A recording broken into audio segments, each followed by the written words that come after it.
क्या आप जानते हैं कि भारत का सबसे पुराना साहित्य किस दौर में लिखा गया? वो समय था जब घोड़े दौड़ते थे, यज्ञ होते थे और समाज धीरे धीरे विकसित हो रहा था। भारत का इतिहास केवल सम्राटों और युद्धों का इतिहास नहीं है, बल्कि यह वैचारिक, सांस्कृतिक और सामाजिक विकास की यात्रा भी है। जब सिंधु घाटी सभ्यता का पतन हुआ, उसके बाद भारतीय उपमहाद्वीप में एक नई सभ्यता का आरंभ हुआ, जिसे हम वैदिक सभ्यता के रूप में जानते हैं। वैदिक युग भारतीय संस्कृति का वह आधार है जिसने न केवल भाषा और धर्म को आकार दिया, बल्कि समाज, राजनीति और अर्थव्यवस्था की नींव भी रखी। वैदिक युग लगभग 1500 ईसा पूर्व से शुरू होता है और 600 ईसा पूर्व तक चलता है। इस युग को दो हिस्सों में बांटा गया है: प्रारंभिक वैदिक काल और उत्तर वैदिक काल। प्रारंभिक काल का केंद्र सप्त सिंधु क्षेत्र था, जिसमें आज का पंजाब, हरियाणा और पाकिस्तान का हिस्सा शामिल है। इस समय आर्य यहाँ बसने लगे और उन्होंने ऋग्वेद की रचना की। ऋग्वेद केवल एक धार्मिक ग्रंथ नहीं, बल्कि उस समय की जीवन शैली, समाज, राजनीति और अर्थव्यवस्था का सजीव दस्तावेज है। इसमें कुल 10 मंडल और 1028 आर्चाएं हैं, जिनमें इंद्र, अग्नि, वरुण, सोम जैसे देवताओं की स्तुति की गई है। राजा उस समय समुदाय का नेता होता था, जिसे गो, अश्व और दास दान में दिए जाते थे, लेकिन वह निरंकुश नहीं था। सभा और समिति जैसी संस्थाएं उसे नियंत्रित करती थीं। समाज परिवार आधारित था, जिसे गृह कहा जाता था, और परिवार के मुखिया को गृहपति। महिलाओं की स्थिति अच्छी थी, उन्हें यज्ञों में भाग लेने, शिक्षा प्राप्त करने और मंत्र रचने का अधिकार था। लोपामुद्रा, घोषा, अपाला जैसी अर्शिकाएं इसका प्रमाण हैं। आर्थिक रूप से समाज पशुपालन और कृषि पर आधारित था, लेकिन अधिक भरोसा पशुपालन पर था। गाय को संपत्ति का प्रतीक माना जाता था। युद्ध और लूटमार भी धन संग्रह के साधन थे। अभी सिक्कों का चलन नहीं था। वस्तु विनिमय प्रणाली प्रचलित थी। धातु के रूप में तांबा और कांसे का प्रयोग होता था। लोहे का अभी आगमन नहीं हुआ था। उत्तर वैदिक काल में आर्य गंगा यमुना की घाटी की ओर बढ़े। इस काल में यजुर्वेद, सामवेद और अथर्ववेद की रचना हुई। साथ ही ब्राह्मण ग्रंथों, आरण्यकों और उपनिषदों का उद्भव हुआ। साहित्य अब कर्मकांडों से आगे बढ़कर दर्शन की ओर अग्रसर हुआ।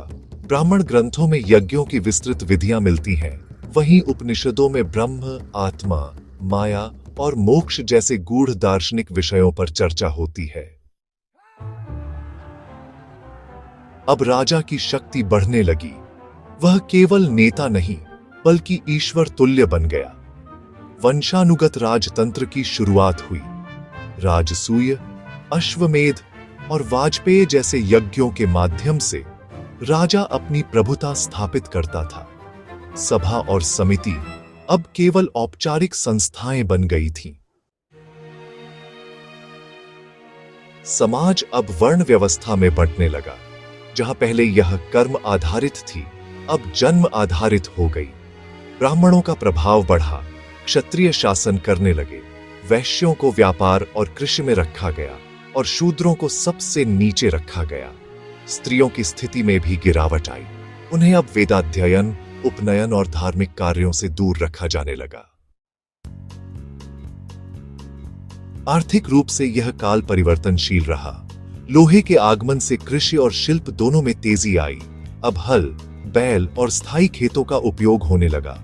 लोहे से बने औजारों ने उपज बढ़ाई और जनसंख्या में वृद्धि हुई। व्यापार में वृद्धि हुई और शिल्पकारों की संख्या बढ़ी, लेकिन फिर भी मुद्रा का प्रयोग बहुत सीमित था। वस्तु विनिमय प्रचलन में रहा। धार्मिक रूप से यह युग कर्म कांडों से भरा रहा, लेकिन साथ ही दर्शन की दिशा में गहरी सोच भी शुरू हो गई।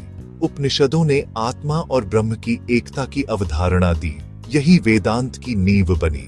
इस काल में मोक्ष का विचार पहली बार सामने आया, जहां जन्म और मृत्यु के चक्र से मुक्ति को ही अंतिम लक्ष्य माना गया। इस प्रकार वैदिक युग ने भारतीय समाज की वह आधारशिला रखी, जिस पर आगे चलकर पूरी सभ्यता खड़ी हुई।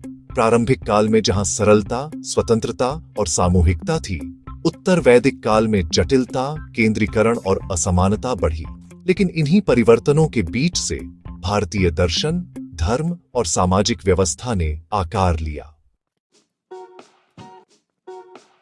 वैदिक युग यानी 1500 ईसा पूर्व से 600 ईसा पूर्व तक दो भागों में विभाजित है। प्रारंभिक वैदिक काल में ऋग्वेद की रचना हुई और आर्य लोग सप्त सिंधु क्षेत्र में बसे।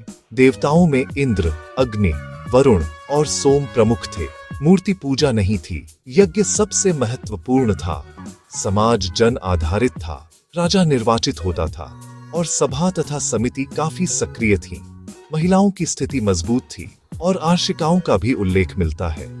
अर्थव्यवस्था मुख्य रूप से पशुपालन पर आधारित थी और वस्तु विनिमय प्रणाली चलन में थी। उत्तर वैदिक काल में गंगा यमुना घाटी का विकास हुआ। यजुर्वेद, सामवेद और अथर्ववेद की रचना हुई। वर्ण व्यवस्था जन्म आधारित हो गई और स्त्रियों की स्थिति में गिरावट आई। लोहे का उपयोग बढ़ा, कृषि और शिल्प में भी विकास हुआ। राज्य अधिक केंद्रीकृत हो गया, राजा की शक्ति बढ़ी और शासन वंशानुगत हो गया। उपनिषदों में दर्शन, मोक्ष और आत्मा ब्रह्म की एकता की बातें सामने आईं। अगर आपको ये वीडियो जानकारी पूर्ण लगी तो एक लाइक जरूर दीजिए। कमेंट में बताइए, क्या आप महाजनपद, बौद्ध धर्म या मौर्य काल पर भी इसी तरह की स्क्रिप्ट चाहते हैं? और हाँ, यूपीएसएससी की तैयारी के लिए हमारे चैनल को सब्सक्राइब करना बिल्कुल न भूलें।